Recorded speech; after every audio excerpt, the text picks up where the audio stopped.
के इस कार्यक्रम के आयोजक अंबर फाउंडेशन के वफा जी और मंच पे विराजमान महानुभाव, मैं दिल से एक बात कह रहा हूं कि इस तरह का आप लोगों का प्रेम स्नेह या इस तरह के किसी भी आयोजन में मैं आज तक नहीं गया, लेकिन यहां आकर के जो पॉजिटिविटी लगती है, सकारात्मक जो विचार आ रहे हैं, वो निश्चित रूप से आप सब लोगों की सोच है। एक मैं जिनका ओएसडी या जनसंपर्क अधिकारी हूं, माननीय रक्षा मंत्री राजनाथ सिंह जी, उनसे अगर आप मिलेंगे तो आप उनके बन के रह जाएंगे, इतना आकर्षण उनके व्यक्तित्व में है। और अगर दूसरा व्यक्ति आज मैं बताऊं आपको, मेरा वफा अब्बास जी से परिचय नहीं है, जो वफा अब्बास जी से मिला होगा और इनसे अगर जरा सी बात कर ली कि वो इनका होके रह गया, ऐसा है कि नहीं है? हाथ उठा के बताइए। हम लोग कहते हैं, बात बहुत सारी कहते हैं ना कि पाप क्या है, पुण्य क्या है। पुण्य वो है जो हम बोल रहे हैं आपके मन को अच्छा लगे, या जो आप बोल रहे हैं वो आपको अच्छा लग रहा है, यही पुण्य है जो हम लोग हिंदू आइडियोलॉजी मानते हैं। और पाप वो है कि अगर मैं भाई साहब के बारे में कोई आलोचना या नफरत की बात कर रहे हैं तो वो पाप है। और स्वर्ग नर्क भी यहीं पे है। मैं थोड़ी आध्यात्मिक बात कर रहा हूं। स्वर्ग क्या है? आप चलते फिरते जीवन से लोगों की मदद करते हुए आगे बढ़ रहे हैं, वो उसका आत्मिक आनंद उठा रहे हैं। और नर्क क्या है? जो गिरता पड़ता कहता हुआ फिर अल्लाह को प्यारा हो रहा है। मेरा अपना सोचना है, मैं सबके लिए नहीं कह रहा हूं। एक बात और कि हमारे अंदर इंसानियत जो है, हमारा आपका खून एक है, हमारे आपके ज्यादा दूर जाएंगे, पूर्वज एक हो निकलेंगे। तो हम कहते हैं मन बुद्धि, मन और उसके साथ जो हमारी बुद्धि और आत्मा, आत्मा के अंदर बैठा हुआ परमात्मा, या अल्लाह।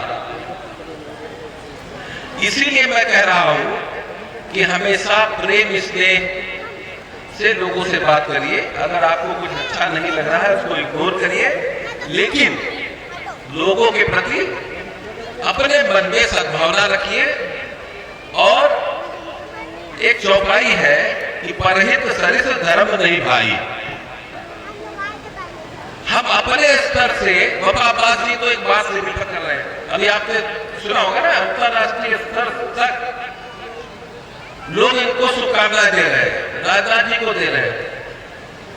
कल हमारी इनसे वार्ता हो रही थी तो माननीय मुख्यमंत्री जी ने कहा 47 साल के सार्वजनिक जीवन पे कोई भी व्यक्ति उनके ऊपर किसी भी तरह का आक्षेप नहीं लगा पाया।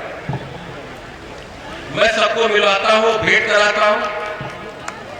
मैंने आपसे कहा आप अगर मिल लेंगे, जो भी मिलना चाहते हैं मैं वहां पे हूं, आप आइए, सबसे मिलते हैं बिना किसी जाति धर्म भेदभाव, उसके माध्यम से और प्रेम से बातचीत करते हैं। और जिस दिन आप मिल के आएंगे, मेरी गारंटी है आप उनके बन के रह जाएंगे। जब विकास की बात हम लोग करते हैं, अभी अजय दीक्षित जी ने कहा ना 5 करोड़ की उनकी निधि है और विकास कार्य लखनऊ का हुआ 54,000 करोड़ का। ये कैसे हुआ? ये अंकगणित या गुणा भाग जो है, मैं तो कॉमर्स का विद्यार्थी रहा हूं, मैंने पीएचडी किया है कम्युनिटी सर्विस, सामाजिक सेवा में। मैं भी छोटा मोटा काम करता हूं, वफा अब्बास के स्तर का नहीं कर पाया, नहीं कर पाऊंगा, ये भी निश्चित समझ लीजिए। लेकिन ये निश्चित है कि एक व्यक्ति जो है, अगर आपने ठान लिया कि हमको ये करना है, मैं उसके 2 उदाहरण दूंगा। यहाँ पे महेश चंद्र द्विवेदी जी डीजीपी हुआ करते थे, मैं उनसे मिलने गया, तो उनकी पत्नी बहुत बड़ी साहित्यकार है, काका नीरजा द्विवेदी। तो उन्होंने कहा बेटा मेरा टाइम नहीं कटता, तो हमने कहा आप बच्चों को पढ़ाना चालू करिए। तो उन्होंने कहा ये बात सही है। तो उनके घर में जो मेड सर्वेंट आती थी उनको बच्चों का पढ़ाने का कार्य चालू किया। ये मात्र 2 साल पुरानी बात है। आप लोगों को सुन के ताज्जुब होगा, इतनी बड़ी पोस्ट पे रहने वाला, इतनी बड़ी साहित्यकार, जिसने 2 बच्चों से पढ़ाना चालू किया था अपने पोर्टको में, आज इंडिया 250 से ज्यादा बच्चों को शिक्षा दे रही है। हम लोगों में से बहुत सारे लोग, अब मुझे शेर तो आता नहीं, लेकिन अगली बार आएंगे तब जरूर 2-4 रट के लाएंगे। लेकिन हमको आपको ये तय करना है आज कि हम लोगों में से कितने वफापास बनेंगे, ये तो तय करना पड़ेगा ना।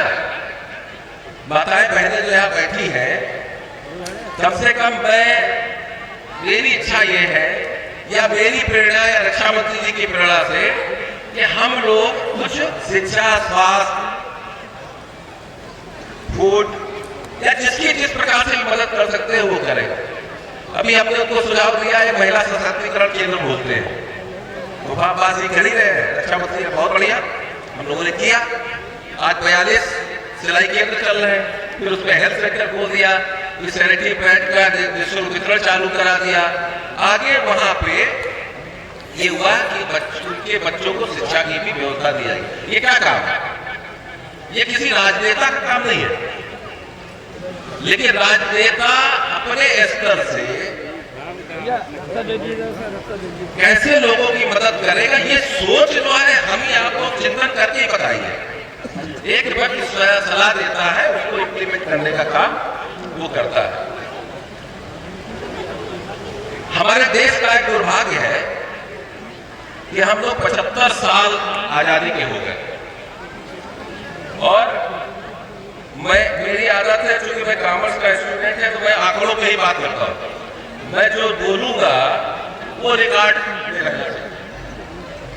सन 2014 से पहले नौकरियों में जो आप लोगों की हिस्सेदारी थी वो 4.5% थी। आज कितनी है? 10%। 10 साल के अंदर दुगनी से भी ज्यादा। सिविल सर्विसेज, अभी कलेक्टर की बात हो रही थी ना, आप ये आंकड़े 10 साल की निकालिएगा। जो IAS, IPS या सिविल सर्वेंट में जो पहले 2.5% लोग होते थे, वो बढ़ के 5% हो गए, दुगने। उसके बाद जो हम लोग शिक्षण देते हैं ना, टेक्निकल एजुकेशन, कि आप लोग अपना काम करें, उसकी संख्या थी 20,000 लाभार्थी थे। आज की डेट में उसकी संख्या है 21,50,000। ये सरकारी डाटा है, आपको मिल जाएगा। मतलब जो पॉलिटिकल पार्टी ये आक्षेप लगाती है कि रक्षा मंत्री जी या इनके कार्यकाल में कोई इस तरह की सहायता नहीं मिली, मैं खाली वो आंकड़े बता रहा हूं आपको। छात्रवृत्ति जो 3 करोड़ थी बढ़ के 5 करोड़ 20 लाख, मैं थोड़ा जल्दी से पढ़ रहा हूं। प्री मैट्रिक की छात्रवृत्ति जो 855 थी वो 1425 करोड़, 855 से बढ़ के 1425 करोड़। उसके बाद में एमफिल PhD में 11,336 छात्रों को जो सुविधा मिली थी वो बढ़ के 15,120। IAS के लाभार्थी 483 है, जो बढ़ के हो गए 4,142। उसके बाद में बहुत सारी आंकड़े, आप कोई भी आंकड़ा ले लीजिए, किसी भी लड़कियों के लिए जो बेगम हजरत हर योजना है, सीखो कमाओ उस्ताद योजना, गरीब नवाज स्किल डेवलपमेंट, नई रोशनी, अल्पसंख्यक लड़कियों का अल्पसंख्यक केंद्रीय संरचना, हुनर हाट, स्वरोजगार, कोई भी आप इसका डेटा आप निकालेंगे तो दुगने से ज्यादा है। तो ये तो बात अपने आप से तो होती है कि वर्तमान जो भी सरकार थी उसने बिना किसी भेदभाव धर्म जाति संप्रदाय के सबके लिए उन्होंने काम किया। अब मैं आता हूं लखनऊ के ऊपर, क्योंकि यहाँ का विकास कार्य मेरी जिम्मेदारी है। मेरी आदत है, मैं कहीं कोई विकास का काम या कहीं कोई करता हूं तो वहां पे हम लोग जाते हैं। केपी सिंह जी दिल्ली में बैठते हैं, रक्षा मंत्री जी के ओएसडी हैं।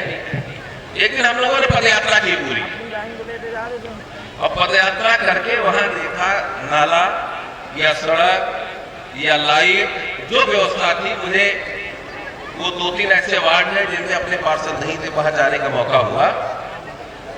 तुरंत तो उस पे उसी समय धनराशि आवंटित की गई सांसद जी के कोटे से, और वो कार्य संपन्न हुआ। मेरा आप सब लोगों से निवेदन है, आग्रह है, किसी के भी क्षेत्र में किसी भी तरह की जन समस्या अगर है, वह जन समस्या लिखित रूप से अपने नाम, पता, मोबाइल नंबर के साथ वफापासी को दे दीजिए। ये तो हमें देते रहते हैं। अभी 2 दिन पहले हमने आपसे ओपन जी मांगा कि स्वास्थ्य में शिक्षा, स्वास्थ्य, उसकी बात करता हूं ना, तो कहने का मेरा तात्पर्य है कि हम लोग व्यक्तिवाद सामाजिक प्राणी हैं। हम अपने आपस के लोगों में सुख दुख, आपस का मतलब आप लोगों के समुदाय से नहीं है, हमारे साथ भी सुख दुख में भागीदार आपका होना चाहिए। आज अगर कार्यक्रम ना होता रक्षा मंत्री जी का, मुंशी पुलिया पे उनकी मीटिंग चल रही है, माननीय मुख्यमंत्री जी भी वहां पे, मेरा बहुत अभ्यास नहीं भाषण देने का, क्योंकि मैं सदैव मंच माइक माला से दूर रहा हूं। लेकिन ये प्रेरणा कहां से मिल रही है, मैं क्या बोल रहा हूं, मुझे कुछ पता नहीं। वफा अब्बास जी के बारे में मैं बोल ही नहीं रहा हूं, क्योंकि इनके बारे में इतना कुछ है कि अगर बोलना चालू करूंगा घंटे 2 घंटे लगातार मैं बोल सकता हूं। लेकिन बहुत सारे मुझसे पूर्व में बोलने वालों ने इनके बारे में बताया। मेरा इनका बहुत पुराना परिचय भी नहीं है, लेकिन जब पहले दिन हम इससे मिले, मैंने कहा ना कि आप रक्षा मंत्री जी से मिलेंगे तो जो आकर्षण है, जो उनका व्यक्तित्व है, आप बार बार मिलने के लिए वहां आइए। वही गुण वफा अब्बास जी के अंदर है, और मैं यहां बैठे बहुत सारे लोगों के अंदर ये बात देख रहा हूं थोड़ी देर के अंदर ही, कि आप लोगों के अंदर जितनी विनम्रता, सौम्यता, सहजता है, वह निश्चित रूप से अगर मेरे मन में कोई 1-8% भी भ्रम होगा तो आज मैं यहां समाप्त करके जा रहा हूं।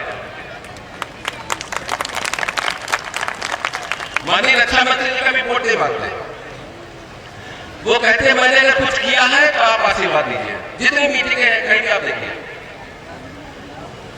आप हमसे जुड़िए, ज्यादा से ज्यादा लोग वोट डालिए।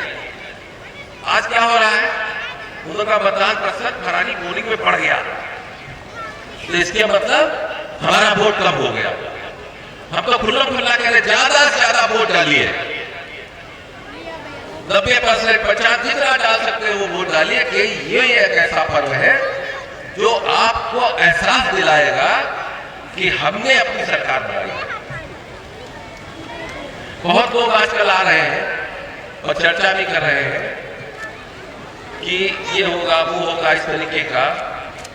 मैं ईमानदारी से बता रहा हूं कि मैं जब चला हूं वहां से, तो हमने जिक्र किया कि आज वफा अब्बास जी का कार्यक्रम है, मुझे वहां जाना है।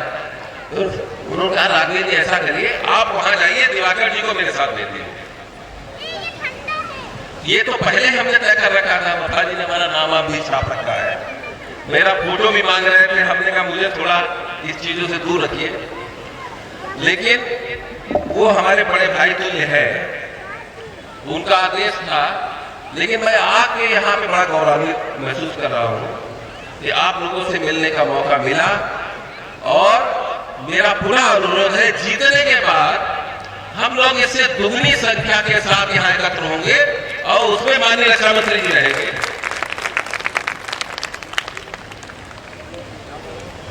मैं एक बात कह के अपनी बात समाप्त करूंगा। आप लोग वफा जी के साथ 20-20, 25-25 के साथ आके मिलिए, माताएं बहनें अलग मिले, वो भी मिले उनसे। फिर आप एहसास करिए उसे मिलने के बाद, जब घर आएंगे तो मेरी गारंटी है कि 24 घंटे आपको वो याद आएंगे।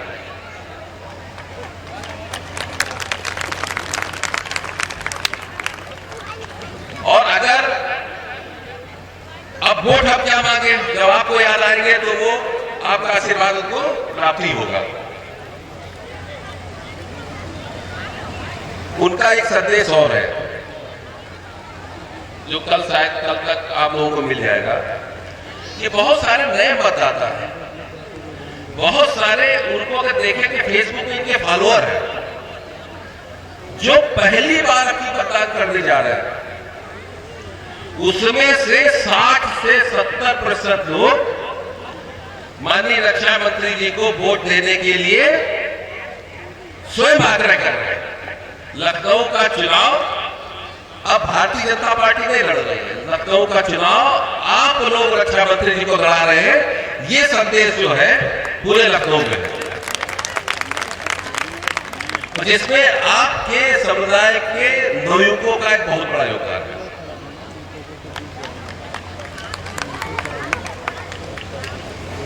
कुल मिला के डिस्कस ये है कि हम सब लोग आपस में प्रेम सद्भाव के साथ रहें, मिले जुले।